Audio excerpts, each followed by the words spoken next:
ఆయన ముందు నడుస్తున్నాడు, వెనకాలి జంగములు వీళ్ళు కలిసి ప్రయాణం చేస్తున్నారు. ఆ తోవలో చక్కటి అడవిలోంచి వెళుతున్నట్ట. ఇంతవరకు చేసిన ప్రయాణం ఒక ఎత్తు, ఈ ప్రయాణం మాత్రం అత్యంత మధురంగా ఉందిటండి. ఎంత మధురంగా ఉందంటే అడవులు చక్కటి పువ్వులు విచ్చుకుని వాసనలు వస్తున్నాయట. ఆ పువ్వుల వాసనలతో పరిమళిస్తుందట. చిత్రం ఏంటంటే ఇప్పుడు పరమేశ్వరుడు చక్కగా నడిచి వెళుతున్నాడు, వీళ్ళు వెళుతున్నారు. సర్వజగత్తుని పరవశింపజేసే పరమేశ్వరుడు వస్తూ ఉంటే చెట్లు తమంత తాము వికసించి కుసుమాలు వెజ్జలుతున్నాయట. చిత్రం ఏంటంటే కుసుమాల నుండి మకరందపు ధారలు జాలువారిపోతున్నాయట అక్కడ. ఆ విధముగా ఉన్నవి. కొన్ని చెట్లు అయితే పువ్వులు కురిపిస్తున్నాయి. ఆ వనదేవతలు తనకు అర్చనలొనర్చు నేరు వేరుపడ సమీర కుమార ప్రేరిత కుసుమిత లతా గలిత ప్రసుమునంబులు. గాలి వీచి రాలుతున్నాయా అన్నట్లుగా ఆ చెట్లు తమంత తాము పరమేశ్వరుడిపై పువ్వులు కురిపిస్తున్నాయట. ఆ శివుని పైన ఆ జంగముల మీద పువ్వులు పడుతూ ఉన్నాయి, మకరంద ధారలు అక్కడ ఉన్నాయి. పైగా గాలి ఎంత పరవశంగానో వీస్తున్నది. పైగా వీళ్ళ నుంచి దివ్య నాదములు వస్తున్నాయట, ప్రణవనాదాలు, మంత్రనాదాలు. ఆ నాదాలతో మారు మ్రోగిపోతూ ఆ గాలి పరమ పరవశంగా ఉన్నది. ఆ వాతావరణం అంతా కూడా అద్భుతం. పైగా పక్షులన్నీ ఎక్కడెక్కడ ఎగురుతున్నవన్నీ ఆ కొమ్మల మీద చేరి చూస్తూ ఉన్నాయట ఆ చుట్టూ కూడా. అంతే ఇంతమంది వస్తున్నాయని ఎగిరిపోలేదు అవి, ఎందుకంటే సర్వజీవాంతర్యామైన పరమేశ్వరుడే వస్తున్నాడు కనుక అవి ఆ చెట్ల మించి చూస్తూ పరవశించిపోతున్నాయి. పశుపక్షాదులు కూడా వీరితో పాటు నడుస్తున్నాయి.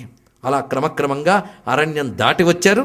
ఎదురుగా కనబడుతూ ఉన్నది చంచత్ పంచాస్యంబను నట నీలకంఠంబును విలసిత శివంబును ఆశ్రిత లూతావాతాసన మాతంగ కిరాతంబురునై ఏవంక చూచినా.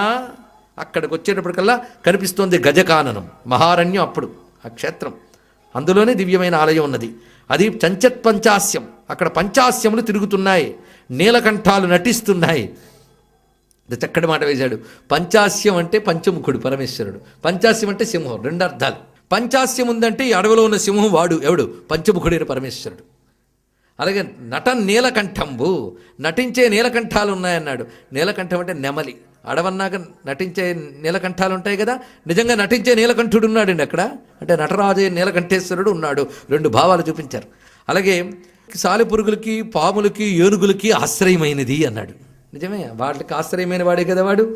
సాలెపురుక్కి, పాముకి, ఏనుక్కి అటువంటి వాడు.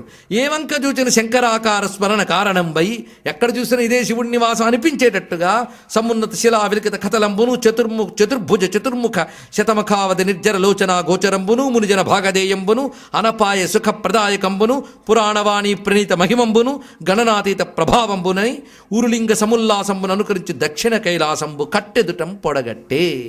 ఎదురుగా కనబడినటువంటిది చతుర్భుజ చతుర్ముఖ శతమఖాది నిషేవితంబు. చతుర్భుజుడు అంటే నారాయణుడు, చతుర్ముఖుడు అంటే బ్రహ్మదేవుడు, శతముఖుడు అంటే ఇంద్రుడు. వీరందరూ సేవించేటువంటి దివ్య క్షేత్రము, పరమ పావనమైన క్షేత్రము. పురాణవాణి ప్రణీత మహిమంబు, పురాణవాక్కుల్లో వివిధ విధములుగా మహిమ చెప్పబడినటువంటి గణనాతీత ప్రభావంబు, లెక్క కందని ప్రభావము కలిగినటువంటి ఆ క్షేత్రాన్ని చూసి పరవశించిపోయి వాళ్ళు అందులోకి వెళ్ళి వచ్చేసిన క్షేత్రానికని చూసేట. ఒక్కళ్ళేటండి వచ్చిన వాళ్ళు అక్కడ. ఇంతవరకు దగ్గరుండి తీసుకొచ్చినటువంటి జంగమ దేవరా లేడు, ఆ జంగములు లేరు, ఆ సందడే లేదు. వీళ్ళ చూసిన పారవస్యంతో అలా వచ్చేటప్పటికల్లా వచ్చేసామా కాళహస్తం చూసేటప్పటికల్లా ఒక్కడు లేట అక్కడ.